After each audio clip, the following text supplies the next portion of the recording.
Samantala, abiso naman para sa mga consumer ng tubig sa National Capital Region o NCR.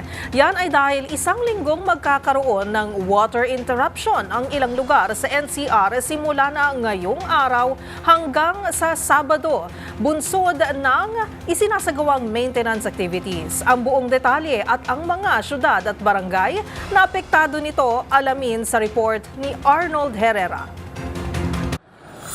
Abiso sa mga consumer. Tatamaan ng isang linggong water service interruption ang ilang lugar sa Metro Manila bunsod ng regular maintenance activities. Sa anunsyo ng Maynilad, sa pool ng 5 magkakahiwalay na maintenance works ang 16 na barangay sa Caloocan simula ngayong araw hanggang sa Sabado.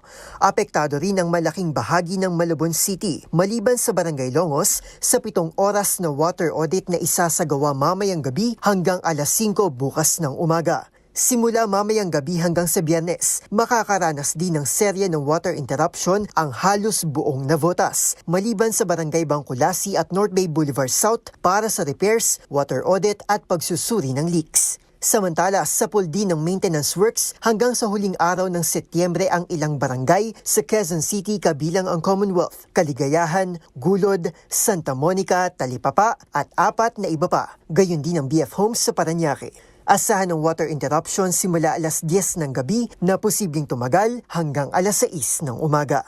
Para sa MBC TV Network News, ito si Arnold Herrera. Una sa Pilipinas, una sa Pilipino.